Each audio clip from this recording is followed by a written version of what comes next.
For over 35 years, my life, my career seems to be surrounded by innovation.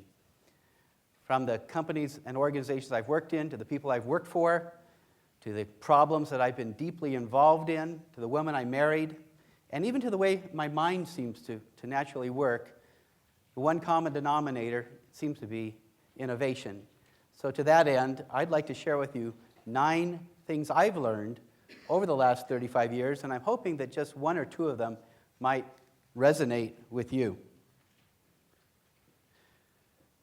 First, I'd like you to ask yourself, what is the greatest impact I, or perhaps we, can make, given the resources that we have, the greatest impact? The resources being people, money, and time. That's all we have. And then find a simple and powerful way to state it. And then start saying it until you believe it. Say it over and over again until you believe it. In 1977, Microsoft started saying, a computer on every desk and in every home. A ridiculous statement at the time. Apple in 1984 said, the computer for the rest of us.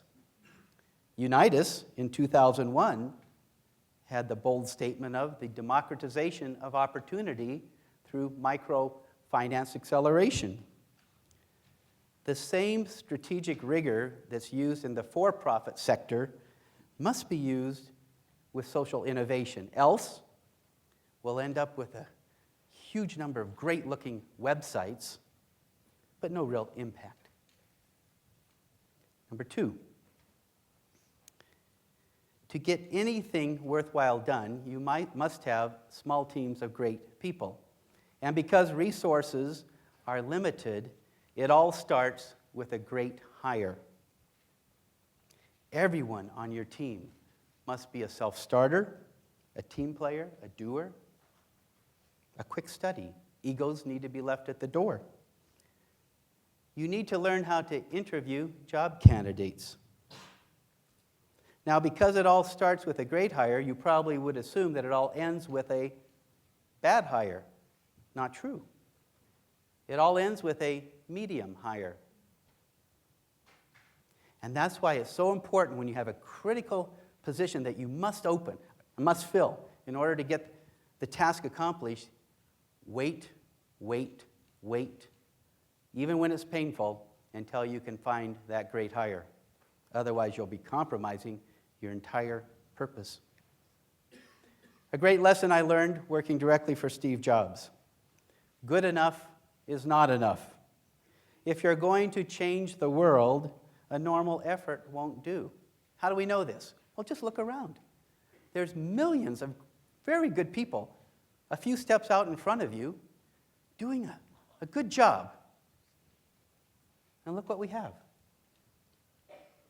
You must be willing to sacrifice, to reprioritize, and to work harder and longer than you ever imagined.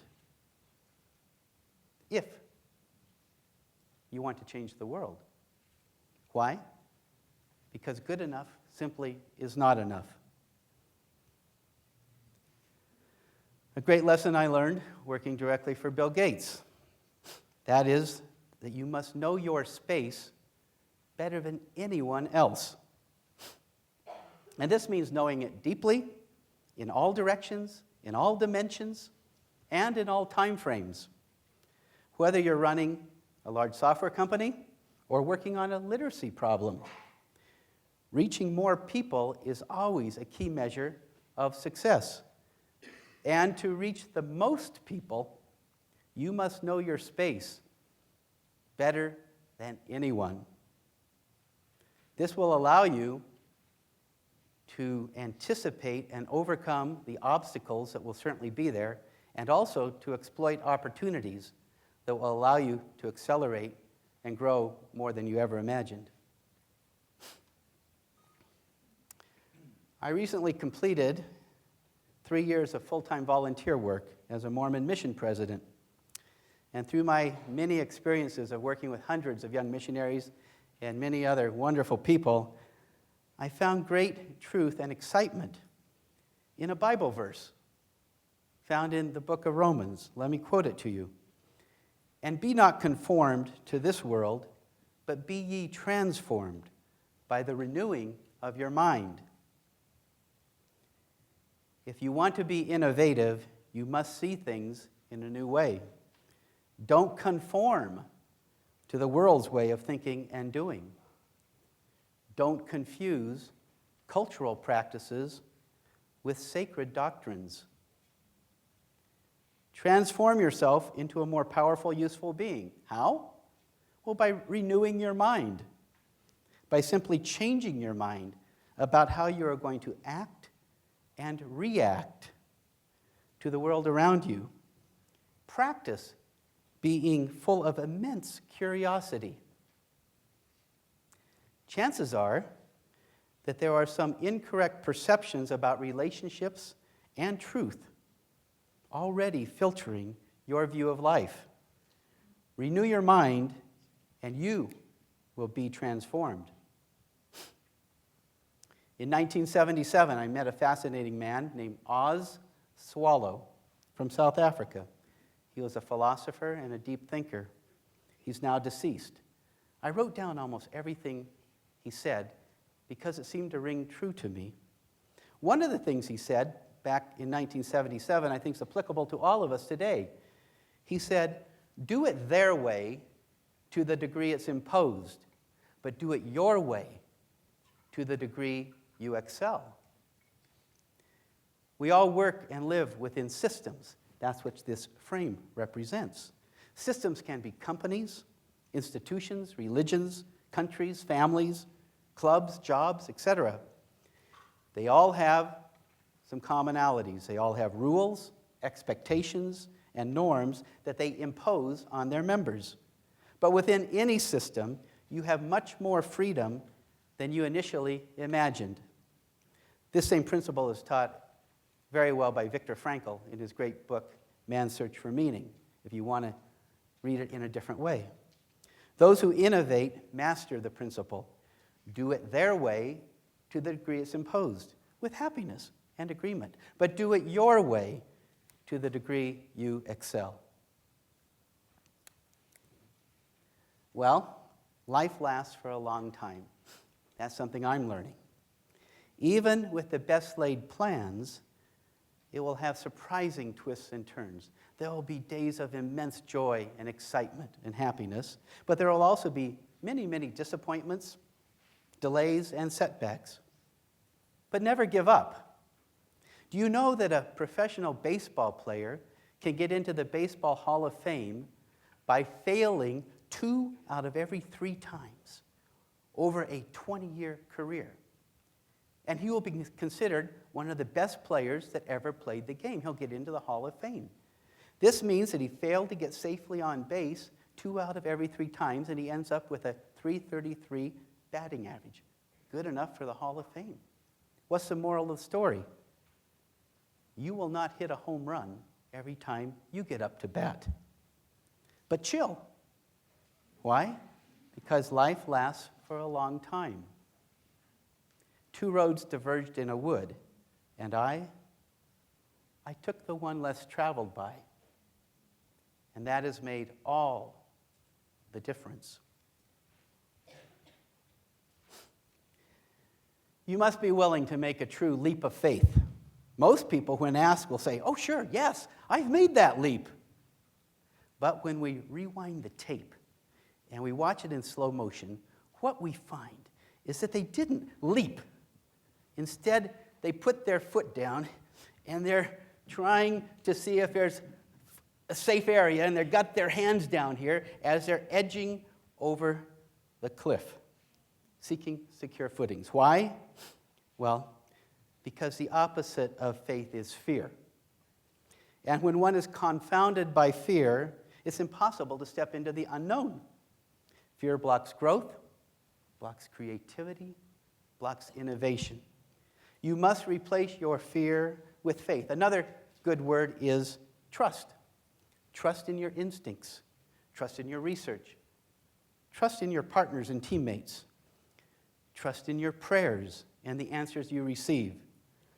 A leap of faith will always require pushing off from the security of now and rushing pell-mell into the unknown. It requires risk. Now, if this is an unsettling feeling to you, well then maybe you're going down the wrong path in your life and you actually need a more secure path. Or perhaps you simply need to renew your mind so that your foundation will be built upon faith rather than fear. Innovation can mean invention, and that's always exciting. You get pats on the back, high fives when you invent something. But it can also mean something much more pedestrian, but equally powerful and useful. It can mean finding a gap in a system and then finding a way of closing that gap. Here's a brief example that I was personally involved in. In the year 2000, the world of microcredit lending was bifurcated. Of all the microcredit lending groups, about 98% were very small. And they were servicing 2,000 to 3,000 clients. They were tiny, they were poorly funded. But the other 2% were all very big. And they were serving 100,000 or more clients each, and they were growing rapidly. This was the status quo, and everybody knew that this is the way it was. It was impossible for someone over on the 98% group of the tiny little groups to suddenly move over and become a big one. It just couldn't be done. There was a problem. The problem with this picture is that millions of poor people still had no access to basic financial services, and they were stuck poor. So, a group of non-microfinance professionals looked at this picture and saw it in a completely different way. The way we saw it was, wait a minute, if 2% out of this large group have become large, and they're serving hundreds of thousands of clients, thus achieving a 10x to 100x impact multiplier, they've proven that it can be done. These systems can't be mutually exclusive.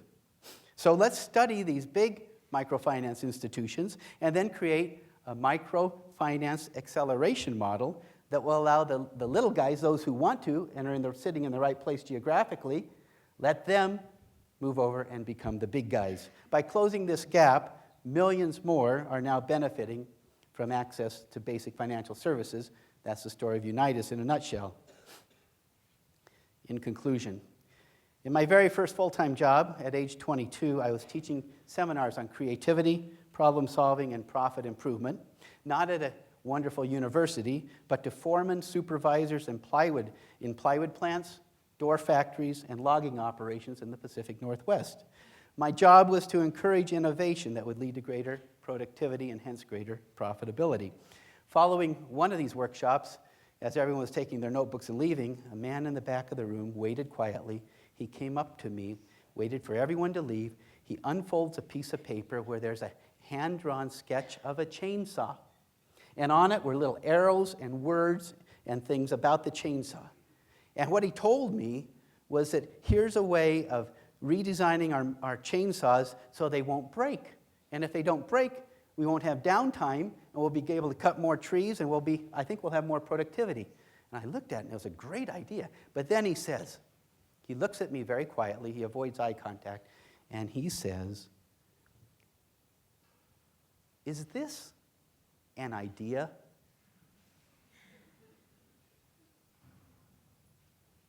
He wasn't saying that facetiously or sarcastically or anything. He might have graduated high school, I don't know. Yes, it was an idea, a fabulous idea. And the company immediately redesigned all of its chainsaws. So hopefully, some of the things I've shared and the other speakers have shared will allow you to come up with your idea. That's what we want. So you can stand on our shoulders and do more than we ever imagined. Thank you very much.